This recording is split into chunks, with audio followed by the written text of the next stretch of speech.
Hi class, Professor Vierson, and we're going to move on to chapter 6.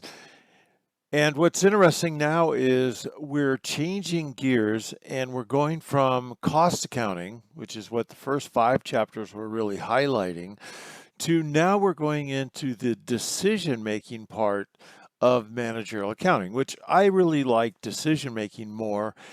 It has to do with the managers working with the accountants and predicting what's going to happen and making plans and having some kind of model to determine and to give evidence why you should make certain business decisions.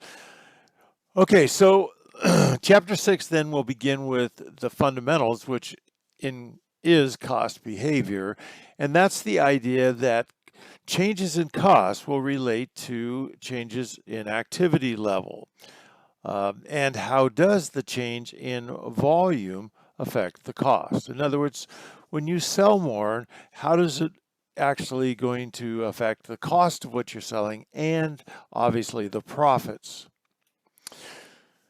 So in order to make these decisions or actually make predictions on cost behaviors, the first thing we need to do is to be able to classify costs in 3 different categories. Again, cost behavior is how costs change as volume changes. And so all of the costs now will be broken into 3 parts: the variable cost, the fixed cost, and the mixed cost.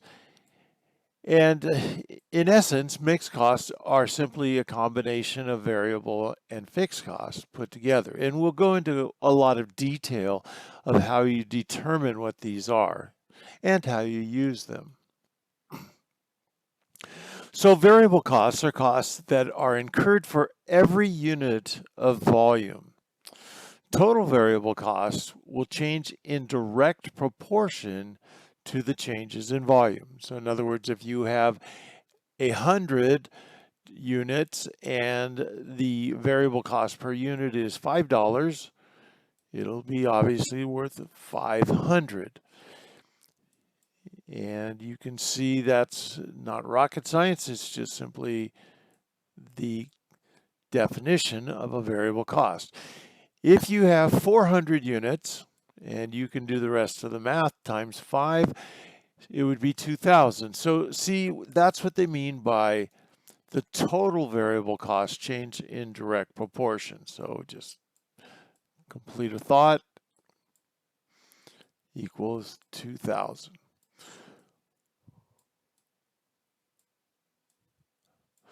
Okay, now when you're graphing, you always begin at the origin when you're talking about the variable cost, if you're graphing just the variable cost. So just the variable cost. And the slope will represent the variable cost per unit of activity. So here's a couple graphs, and you can see we start at 0 volume, and then as the volume increases, and the x-axis is always going to be the volume. By the way, this is true for your other classes too, like economics. It'll always help you if you remember that the costs are the y-axis that run vertically, and the volume is the x-axis that runs horizontal. So you can see as the volume increases, the total variable costs increase proportionately. So variable costs can also be shown as the equation for a straight line, okay? And this would be the equation y equals v times x. Y is the total cost, v is the variable cost per unit, and x is the activity. So it's a simple equation. And just remember, by definition, the variable cost per unit remains constant. The total variable cost changes in direct proportion to the volume, but the variable cost per unit remains constant. Fixed costs do not change in total. So it's kind of the opposite in the sense that total costs stay the same over what's called the relevant range. And that would be things like property taxes, insurance, salaries to managers. In other words, it doesn't make any difference if you do a volume of 100 or 1,000, your property taxes on the building is going to stay the same. Committed fixed costs are costs that do not change in the short term. In other words, you're committed to those costs, and so they're not going to change. And for example, that would be something along the lines of depreciation on a factory. Okay, you're committed to buying the factory and then writing it off over time, so those costs won't change. They're committed fixed costs. Discretionary fixed costs, those can change over the short time. So in other words, you can basically, a lower level manager, you can furlough or get rid of over a period of time, short period of time.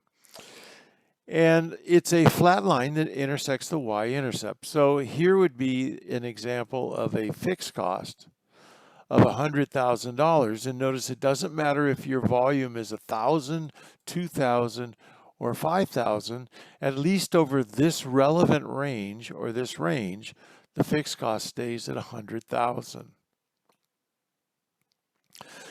Now, mixed costs are both variable and fixed. Okay, so something like hotel utilities would have a fixed amount, which might be the common areas. In other words, that's not going to vary with the number of guests, but each of the guest rooms can be the variable cost. So the utilities have both a fixed component. In other words, those common areas are turned on regardless. The lights and the bathroom usage or whatever stays the same, but the rooms, they will change at $8 per guest. So the more guests you have, the more you're going to pay in variable hotel utilities. So variable will increase with volume, and mixed costs do not start at the origin when you're talking about graphing. So mixed costs will show, first of all, the fixed portion of the mixed cost intersects the y-axis at whatever the amount is, and then the variable cost is on top of this,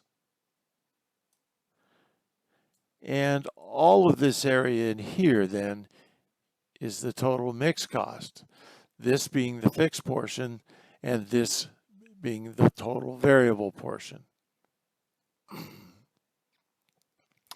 So this gives you a cost equation for mixed costs, and this becomes very useful later on. You'll see we'll be able to use this cost equation to predict how much costs will be. And it's just broken up into Y being the total cost, V the variable cost per unit, X the number of units. So we saw this before. This was the formula just for the total variable cost. And then we add on to that the fixed cost component. And it says total mixed costs increase when the volume increases, but not in direct proportion. Okay, relevant range is a band of volume where the following remain constant, both the total fixed cost and the variable cost per unit. So in other words, over this particular range, it stays the same. And I assume that this represents the variable cost per unit. Okay, this is the fixed cost at 100,000, and this is a separate graph, and this might be whatever the amount is for variable cost per unit. It was $8 when we were talking about utilities, and then you get to a point where you use too much utilities, and maybe that variable cost will jump up. So you'll have something like step cost. Now, these are step costs for fixed costs. So for example, this says the caregiver's salaries. So you have caregivers, and up to 8 children, you can have one caregiver, his salary is $20,000. When you get to 15 children, you have to have a second caregiver, so you have another 20,000, so that's 40,000. And then when you jump up to 22 children, you have to have a third caregiver, etc. So you get the idea that you can have what's called step fixed costs, where over a relevant range it stays the same, and then when you reach that relevant range, you have a new relevant range, etc. A curvilinear cost is not linear, okay? See, it's not a straight line. You can estimate a straight line, but it's not a straight line. It doesn't fit into any neat pattern, and you do have costs that kind of go up and down like this. Now, what are you going to use this classifying costs as variable, fixed, or mixed costs? And that's when you're going to analyze cost behavior using 4 methods. The 4 methods are account analysis, scatter plots, high-low method, and regression analysis. And they kind of increase in sophistication as we go through them. Account analysis, we don't really do much in this class, but you're just using judgment when you look at the account to classify each cost as variable, fixed, or mixed. It's not difficult to do, it's just something that we do more of in intermediate financial accounting. Scattered plots is a visual representation, and it graphs the historical cost data on the y-axis for the volume, or I should say the cost is on the y-axis and the volume is on the x-axis. So remember, this is simply what it looks like, this being the x-axis and this being the y-axis. Okay, and it helps you to visualize the relationship between cost and volume.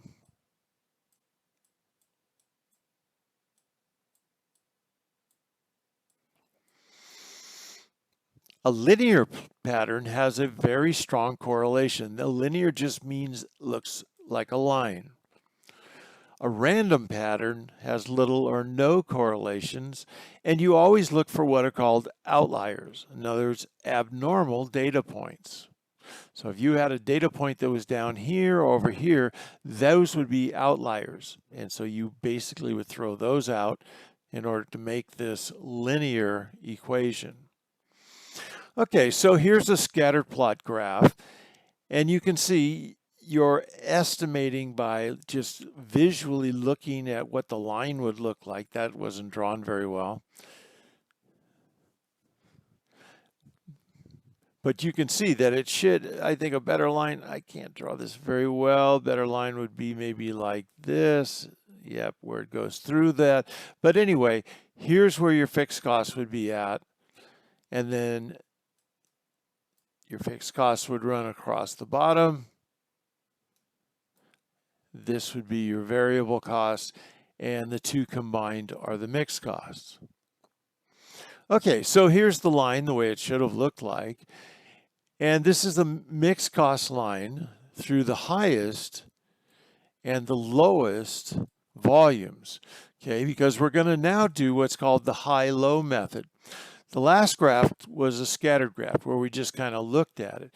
Now we're going to take a look, and we're going to create an equation using the high-low in volume. And always remember that the x-axis is the volume, the y-axis is the cost. So step 1 in the high-low method, find the slope of the mixed cost line. And that's done by, as we mentioned, you find the high-low in the volume, and that's going to determine which 2 points you use. So that would be these 2 points down here.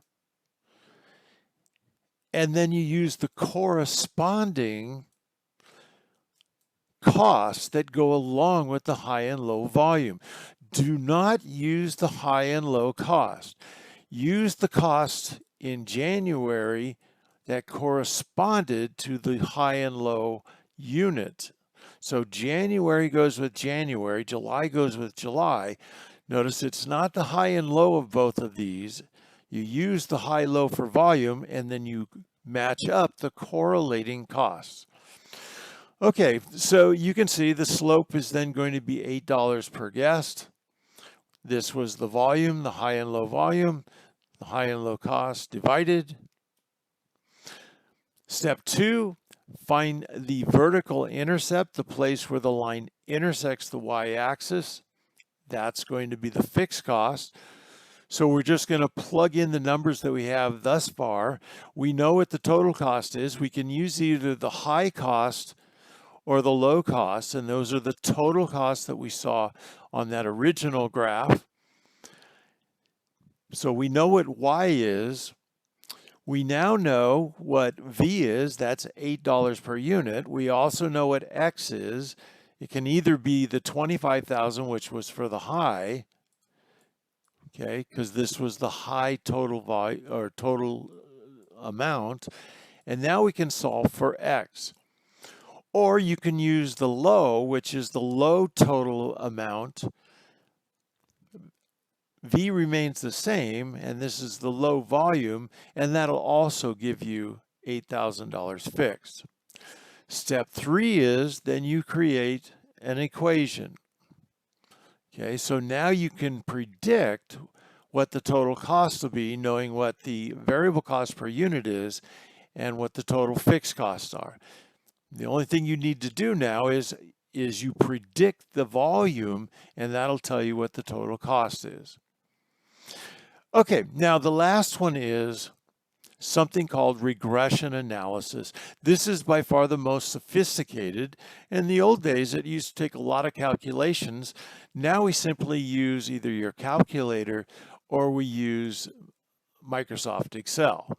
Okay, in your homework, you'll do a little bit of this. And what we're looking for is the line of the best fit.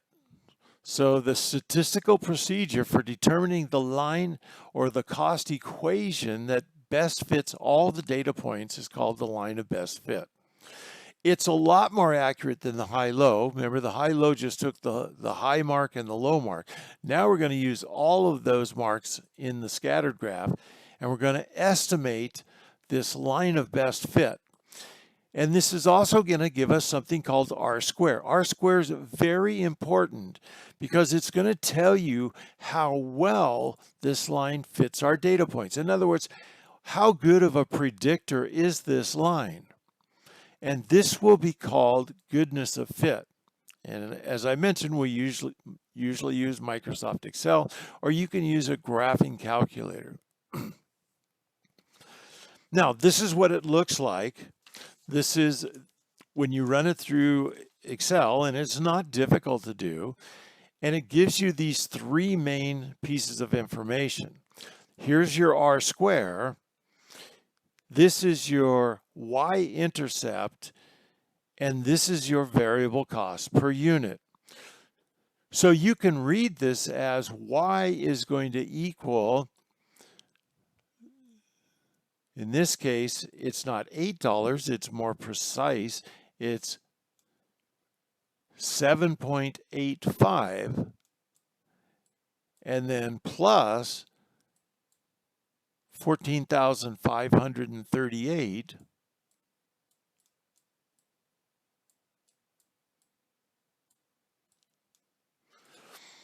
Okay, so you get the idea. This y-intercept is f, and this is the x variable. So here would be your formula. Y equals 7.8 x plus the fixed cost. This tells us the goodness of fit. How good does this equation fit all of my data points? So talking about this goodness of fit, or R-square, basically we have these rules of thumb, because R-square can range from 0 to 1. Rule of thumb, if it's greater than 0.8 or 80%, and we just had, if you remember, we had 0.94, so that's a great fit. It's very reliable. If it's between 0.5 and 0.8, you have to be cautious, and lower than 0.5 indicates it's not reliable. In other words, your predictions are not going to be reliable according to the equation that you're using. So this would be an example of almost a 0 R-squared. Notice the data points are very random. They don't really give you a linear line. Or a perfect fit would be R² equals 1. Okay, so perfect fit would be something like this. And you could say, well, I know exactly for sure if my volume changes what the total cost will be. Okay, class, I'm going to stop here. This is a good place to stop. And so good luck, and I'll do a second part in a few minutes.